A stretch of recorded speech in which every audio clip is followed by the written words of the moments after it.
வணக்கமே Cuddalore TV நேருக்கு லக்ஷ்மிநாதன் அன்பு வணக்கங்கள். இப்போ நம்ம பார்க்க போகிறது வார ராசி பலன் 26ஆம் தேதியிலேருந்து 3ஆம் தேதி வரை எப்படி இருக்க போகுதுன்னு பார்க்க போகிறோம். எப்போதும் சொல்லதான் ராசிக்கு பார்ப்பது லக்னத்துக்கு பார்ப்பது ரொம்ப ரொம்ப சிறப்பு. அது வந்து ஒரு மகர லக்னம் விருச்சிக ராசின்னு வைங்களேன், அது விருச்சிக ராசிக்கான பலன்களை பார்ப்பதை விட மகர ராசிக்கான பலன்களை பார்ப்போம். ஸோ இந்த வாரத்திலிருந்து ஒரு 3 பார்ட்டாக பிரிச்சிருக்கோம். ஃபஸ்ட்டு வந்து பார்த்திங்கன்னா உங்களுக்கு பொது பலன்கள் மாதிரி ஜென்ரலாக இப்போ வந்து மற்றவங்களுக்கு எனக்கு ராசி லக்னம்லாம் தெரியாது, சாதாரண ஒரு ராசி பலனாக இருக்கும். அதுக்கப்புறம் தசா புத்திகள், உங்களுடைய என்ன தசா புத்தி அந்தரங்கள் இருக்கோ ஸோ அது பிரகாரம் ஒரு பலன்கள் வரும்.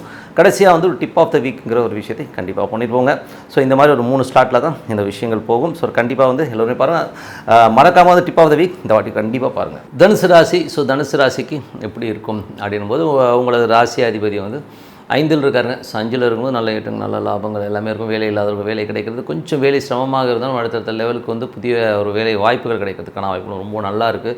அது ஒரு நல்ல விஷயந்தான். ஸோ பெரும் பணம் சம்மந்தமான பூர்வீகம் சம்மந்தமான விஷயம், பூர்வீக சொத்துக்கள் சம்மந்தமான விஷயங்கள் ஒரு பெரும் பணம் வருவதற்கான வாய்ப்பு, குழந்தைகளுடைய வெற்றி ரொம்ப சிறப்பாக இருப்பதற்கான வாய்ப்பு ரொம்ப நல்லா இருக்குது.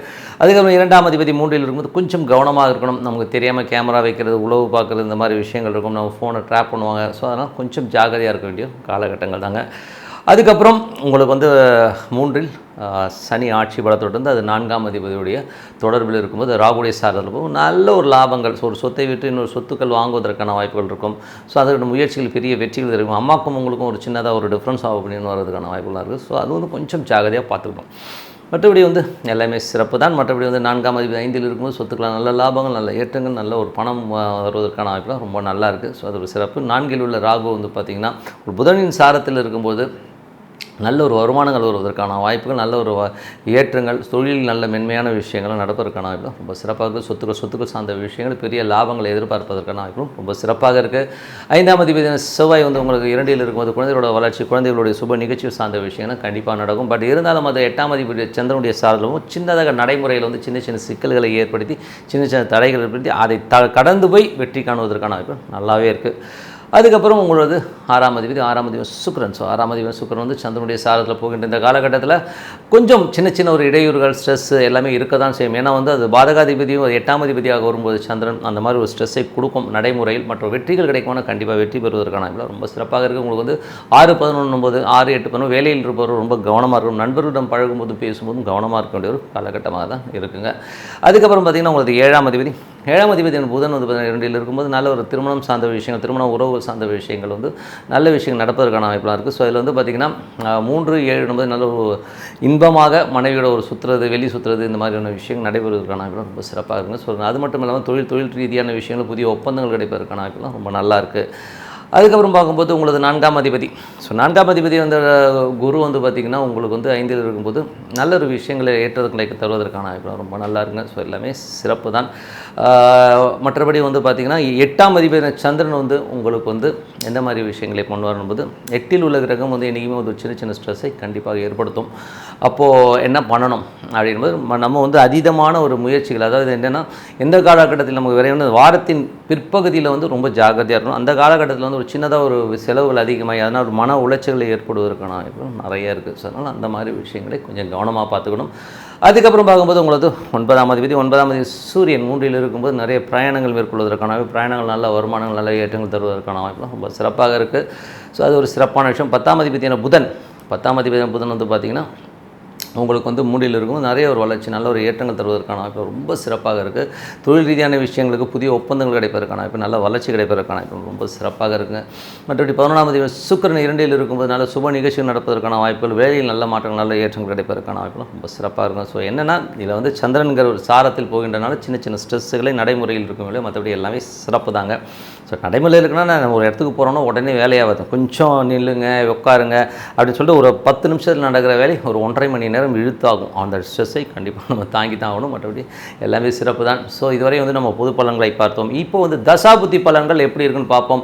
ஸோ இப்போ வந்து தனுசு லக்னத்திற்கு சூரிய திசை எப்படி இருக்கும் அப்படின்னும்போது 3, 9ஆம் அதிபதி, அதாவது இப்போ 3ல் சூரியன் இருக்கிறார், 9ஆம் அதிபதியாக வரும்போது நிறைய நிறைய பிரயாணங்கள் மேற்கொள்வதற்கான வாய்ப்புகள், சொத்துக்கள் விற்பனை சார்ந்த விஷயங்கள், தாயாருக்கும் அவங்களுக்கும் ஒரு சின்ன ஒரு இடர்பாடுகள், கொஞ்சம் மன சங்கடங்கள் ஏற்படுவதற்கான வாய்ப்புகள், கொஞ்சம் ஜாக்கிரதையாக இருக்க வேண்டிய ஒரு காலகட்டம். அப்படி பக்கத்து வீட்டுக்கார்ட்ட கொஞ்சம் சண்டை சச்சரவுகள் ஏற்படுவதற்கான வாய்ப்புகள் கொஞ்சம் பார்த்து நடந்துக்கணும். அவ்வளோதான், மற்றபடி வந்து எல்லாமே சிறப்பு தான்.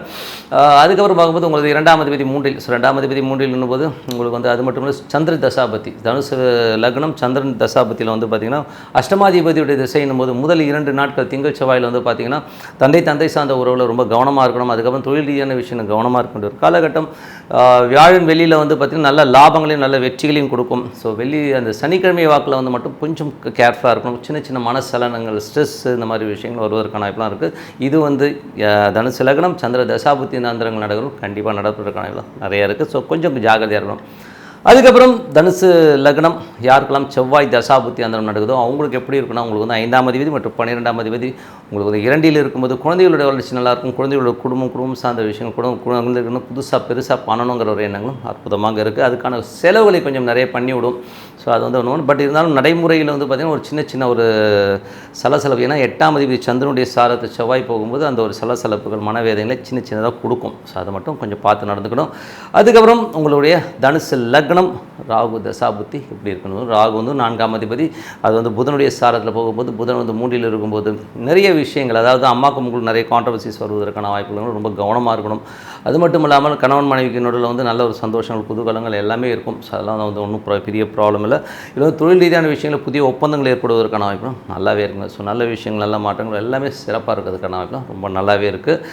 அதுக்கப்புறம் யாருக்கெல்லாம் வந்து தனுசு லக்னம், அதாவது இப்போ வந்து ராகு பார்த்தோம், இப்போ குரு தசாபுத்தி அந்தரங்கள் எப்படி இருக்கணும் போது, குரு வந்து பார்த்திங்கன்னா இப்போ பரணி நட்சத்திரத்தில் போயிட்டுருக்கார். ஸோ இப்போ எப்படி இருக்கணும் போது உங்களது குரு வந்து 1 4ஆம் அதிபதி 5இலிருந்து சுக்கிரனுடைய சாரத்தில் போகும்போது வீடு சொத்துக்கள் வாங்கணுங்கிற எண்ணங்கள் இருக்கும். அதுக்கான லோன் சப்ளை பண்ணுறதுக்கான வாய்ப்புகள் நல்லாவே இருக்குது. கணவன் மனைவி உறவில் மட்டும் ஒரு சின்னதாக நடைமுறையில் வந்து சின்ன சிக்கல்கள் வந்து போகும். மற்றபடி வந்து எல்லாமே சிறப்பாக இருக்குது. ஸோ நல்ல விஷயங்கள், நல்ல மாற்றம், நல்ல ஏற்றங்கள் தருவதற்கான ரொம்ப சிறப்பாக இருக்குது. அதுக்கப்புறம் தனுசு லக்னம் சனி தசாபுத்தி அந்தரங்கள் எப்படி இருக்கணும் போது, சனி தசாபுத்தி அந்தரங்களில் வந்து பார்த்தீங்கன்னா சனி வந்து ராகுடைய சாரத்தில் போகும். அதுவும் 1 2ஆம் அதிபதி உங்களுக்கு வந்து பார்த்திங்கன்னா 4இல் வந்து ராகுடைய சாரத்தில் போகும்போது எல்லாமே சிறப்புங்க. பெரிய வெற்றிகள், பெரிய ஒரு நன்மைகள், பெரிய ஒரு வளர்ச்சி கிடைப்பதற்கான வாய்ப்புகள் நல்லா இருக்குது. குடும்பத்துக்கு தேவையான பணம், ஒப்பந்தங்கள், புதிய ஒப்பந்தங்கள் மூலயமா நல்ல ஒரு வளர்ச்சி கிடைப்பதற்கான ரொம்ப சிறப்பாக இருக்குது. ஸோ யாருக்கெல்லாம் வந்து தனுசு லக்னம் சனி தசாபுத்தி அந்தரங்கள் அவங்களும் ரொம்ப சிறப்பான விஷயங்களை கண்டிப்பாக எதிர்பார்க்கலாம். அதுக்கப்புறம் தனுசு லக்னம் புதன் தசாபுத்தி அந்தரம் நடக்கிறவங்களுக்கு எப்படி இருக்கணும் போது, புதன் உங்களுக்கு வந்து 7 மற்றும் 10ஆம் அதிபதி புதன் வந்து உங்களுக்கு 3இல் இருக்கும்போது தொழில் ரீதியான விஷயம், நிறைய பிரயாணங்கள் மேற்கொள்வதற்கான வாய்ப்பு, புதிய பார்ட்னர்ஷிப் ஒப்பந்தங்கள்லாம் சிறப்பாக இருப்பதற்கான வாய்ப்பெல்லாம் இருக்குது. ஸோ மனைவியோட ஜாலியாக ஒரு ஊர் சுற்றுறது, ஜாலியாக இருக்கிறது, ஃபன்னாக இருக்கிறதுக்கான வாய்ப்பெல்லாம் ரொம்ப சிறப்பாக இருக்குது. ஸோ நல்ல ஜாலியாகவும் ஃபன்னாக இருக்கிறதுக்கான விஷயமாக கண்டிப்பாக இருக்குங்க. ஸோ அதுக்கப்புறம் தனுசு லக்னம் கேது தசாபுத்தி எப்படி இருக்கும் அப்படின்போது, கேது வந்து 10இல் இருக்கும்போது தொழில் ரீதியான விஷயங்கள் ரொம்ப கவனமாக இருக்கணுங்க. தொழிலில் வந்து புதிய நபர்கள் வரும்போது அவங்ககிட்ட கொஞ்சம் ஜாக்கிரதையாக இருக்கணும் ஒரு காலகட்டம். மற்றபடி வந்து பார்த்திங்கன்னா உங்களுக்கு வந்து கேது வந்து செவ்வாயுடைய சாரத்தில் போகும்போது, செவ்வாய் வந்து 12 மற்றும் 6ஆம் அதிபதி புதிய கடன்கள் வாங்குவதற்கான வாய்ப்பு, தொழில் ரீதியான விஷயங்களுக்கு வந்து புதுசாக கடன் வாங்கணும், புதுசாக நம்ம எதாவது பண்ணணுங்கிற மாதிரி விஷயங்களை கண்டிப்பாக ஏற்படுத்தும். அதனால் கொஞ்சம் வந்து பார்த்து நடந்துக்க வேண்டிய விஷயம். இப்போ வந்து தனுசு லக்னம் சுக்கிர தசாபுத்தி எப்படி இருக்குங்கிறத பார்ப்போம். சுக்கிரன் வந்து பார்த்திங்கன்னா 6 மற்றும் 11ஆம் அதிபதி வந்து உங்களுக்கு 2இல் இருக்கும்போது நல்ல ஒரு வேலையில் நல்ல மாற்றங்கள், நல்ல ஏற்றங்கள், நல்ல ஒரு பணம் பரிவர்த்தனை நடந்து அதனால் பெரிய பணம் வருவதற்கான வாய்ப்புகளும். பட் இருந்தாலும் நடைமுறையில் மட்டும் கொஞ்சம் சின்ன ஒரு சிக்கல்கள் இருக்கும். ஏன்னா அது சந்திரனுடைய சாரத்தில் போகும்போது நடைமுறையில் வந்து கொஞ்சம் மனசில் வந்து ஒரு கவலைகள், ஒரு டென்ஷனும் வந்து போகிறதுக்கான வாய்ப்புகளும் கொஞ்சம் பார்த்துக்கணும். மற்றபடி என்னங்க, என்னை பொறுத்தவரை எப்போதுமே நல்ல ஒரு பிரார்த்தனை, நல்ல விஷயங்கள், அடுத்த கட்டத்துக்கு போவதற்கான வாய்ப்புலாம் இருக்கும். நல்ல ஒரு பிரார்த்தனை வைங்க, ரொம்ப சிறப்பான பலன் கண்டிப்பாக எதிர்பார்க்கும். Tip of the week. So tip of the வீக்கில் வந்து இப்போ நம்ம பேச போகிற விஷயம் என்னென்னா, எல்லாருமே கேட்குறது ஒன்றுங்க. ஸோ நம்ம ஒரு சில பிரார்த்தனைகளை, ஜாதகங்களை பார்த்து சொல்கிறோம். ஸோ அந்த மாதிரி பிரார்த்தனை பண்ணுறவங்க எல்லாருக்குமே நல்லது நடந்துருமா அப்படிங்கிறது வந்து கேள்வி. அது வந்து ஒரு நண்பர் என்கிட்ட கேட்டார். அதே நான் வந்து டிப் ஆஃப் த வீக்கில், நம்ம பிரார்த்தனைக்கு வந்து இறைவன் ஏன் செவி சாய்ப்பது இல்லை, ஏன் வந்து நமக்கு சில ஜோதிடர் சொல்கிற விஷயங்கள் நடக்கிறது இல்லைங்கிற ஒரு விஷயந்தான். ஸோ இது வந்து என்னென்னா, இப்போது நான் வந்து ஜோதிடம் பார்க்கும்பொழுது சில பேருக்கு வந்து ஒரு பிரார்த்தனையை வந்து சொல்லுவேங்க. ஸோ இந்த பிரார்த்தனை பண்ணுங்கள், இதை ஜபம் பண்ணுங்கள், இந்த மாதிரி ஒரு கோயில்களுக்கு போயிட்டு வாங்கன்றதை நம்ம சொல்கிறோம். சொல்லும்போது அவங்க எடுத்துக்கிறவங்க எப்படி எடுத்துக்கிறாங்கன்றதான் விஷயம். ஸோ என்னை பொறுத்தவரை வந்து பார்த்திங்கன்னா, அது கரெக்டாக பண்ணிட்டு வந்தால் கண்டிப்பாக ஒர்க் ஆகும். ஆனால் இவங்க என்ன நினச்சிப்பாங்கன்னா, போகும்போதே ஒரு லாபம் கருதி இறைவனை மேலே பக்திலாம் இருக்காது. அங்கே போனால் அது கிடைக்குன்னு இவர் சொன்னார், ஏதோ நான் போனேன் அப்படின்னு போனால் கண்டிப்பாக இருக்காது. மனதார இறைவனை பிரார்த்தனை பண்ணணும் இல்லைங்களா? இப்போ வந்து ஒன்றும் இல்லை, ஒருத்தர் வந்து ஓம் நமோ நாராயணான்னு சொல்லி ஜபம் பண்ண சொல்லும் போது சாமி சொல்லிட்டு ஓம் நமோ நாராயணா ஓம் நாராயணா ஓம் நாராயணா சும்மா சொன்னார்னா ஒன்றுமே கிடையாது. இறைவனை உள்நிறுத்தி அந்த இறைவன் உள்ளுக்குள்ளே இருக்கிறார் அப்படின்னு ஃபீல் பண்ணி பண்ணும்போது தான் அதோடைய விஷயங்கள்லாம் அற்புதமாக இருக்கும். அப்படி இருக்கும்போது ஏதோ நான் வாய்க்கு வந்தது ஏதோ சொல்லுவேன் அப்படின்னு சொல்கிறதுல வந்து என்னங்க இருக்குது? ஸோ அதுக்கு வந்து ஒரு சின்ன உதாரண கதை ஒன்று இருக்குது. ஒரு ஊருங்க. ஸோ அந்த ஊரில் வந்து பார்த்திங்கன்னா ரொம்ப நாளாக மழை இல்லை. ஸோ மழை இல்லைன்னும் போது சாமியை வந்து குறி கேட்கலான்னு சொல்லிட்டு குறி கேட்குறாங்க. அந்த கோயிலில் வந்து சாமி வந்து குறி சொல்கிறதுங்க. ஸோ என்ன சொல்லுதுன்னா, நீங்கள் நாளைக்கு சாயங்காலம் 6 மணிலேருந்து நல்லா மழை அடிக்கும், வந்துடுங்க, கண்டிப்பாக மழை அடிக்கும்னு சொல்லிட்டு சாமி போயிடுதுங்க. இவங்களும் வந்து நாளைக்கு வந்து 6 மணிக்கு வந்து மழை வந்துடும் சொல்லிட்டு எல்லாம் கும்பலாக வந்து 6 மணிக்கு வந்து கோயிலில் போய் நிற்கிறாங்க. மழையே வரலைங்க. ஸோ உடனே வந்து சாமி வந்து பொய் சொல்லிடுச்சு, சாமி வந்து நமக்கு தரலை அப்படின்னு எல்லாருமே பிணத்த ஆரம்பிச்சிட்டாங்க. ஸோ என்னடா அது இப்படி இருக்குது, என்னது இது அப்படின்னு சொல்லி எல்லோரும் வந்து ஆச்சரியமாக பார்க்கும்போது சரி திருப்பி குறிக்க பண்ணோன்னு சாமி ஆடிக்கிட்டு சாமி வந்துடுது உள்ள. சாமி ஆடும்போது கேட்குறாங்க, என்ன சாமி நேற்று வந்து வரும்னு சொன்னியே இப்போ வரலையேன்னும் போது அப்போ சாமி சொல்லிச்சான், எத்தனை பேர் என்னை நம்பினீங்கடா, நான் வந்து மழை வரும்னு சொன்னேன், இதில் வந்தவன் ஊர் மக்களில் எவன்கிட்டயாச்சும் கொடை இருக்கா, எவனும் வந்து என்னை நம்பலை, மழை வரணும் நீ நம்பலை, இந்த கூட்டத்திலே வந்து ஒரே ஒரு குட்டி பையன் மட்டும்தான் ஒரு கொடையை கொண்டாந்தான், மற்றவங்களாம் வந்து கை வீசிட்டு வந்து என்னத்த நடக்குது பார்க்கலாம், மழை பெய்தா பார்க்கலாம், ஒரு நம்பிக்கை இல்லாதவனுக்குலாம் எதுக்கு மழைன்னு கேட்டுச்சு சாமி. அதனால் ஒரு நம்பிக்கைங்க, ஒரு விஷயத்தை வந்து ஒரு 100%, 300%, 500%, 1000% நம்பிக்கையோட நம்ம வந்து பிரார்த்தனை பண்ணாது. இப்போ ஆவாகம் பண்ணுறாங்க, ஓமம் வளர்க்குறாங்க இல்லையா, ஓமம் வளர்த்து எதுக்கு ஓமம் வளர்க்குறாங்க, ஓமம் வளர்க்குறது அந்த இது வைக்கிறாங்க இல்லையா, கலசம்லாம் வச்சு பூஜை பண்ணுறாங்க. என்ன பண்ணுறாங்க அதில்? இறைவனை அங்கே கொண்டு வந்து அனுஷ்டிக்கிறாங்க. அதுதான் விஷயம், வேறு ஒன்றுமே கிடையாது. அங்கே வந்து இறைவன் இருக்கிறார், இங்கே வந்து இந்த சாமி இருக்குது, இதை வந்து நாங்கள் இங்கே கொண்டு வரோம். கணபதி ஓம்னா கணபதி அங்கே கொண்டு வரோம், விஷ்ணுனா விஷ்ணுவை கொண்டு வரோம், மகாலட்சுமினா மகாலட்சுமியை கொண்டு வரோம்னு அர்த்தம். பட் அது நம்பிக்கை இல்லாமல் ஏனோ தானே பண்ணால் எப்படி மகாலட்சுமி வரும், எப்படி சாமி வரும்? அதனால் ஒரு பிரார்த்தனையாக இருக்கட்டும், ஒரு ஜோதிடர் ஒரு விஷயத்தை சொல்லும் போதும் அதை மனசுக்குள்ளே எடுத்துக்கிட்டு அந்த இதில் வந்து 100%, 500% நம்பிக்கையோட பிரார்த்தனை பண்ணால் கண்டிப்பாக அந்த பிரார்த்தனை வலுப்பெறும்.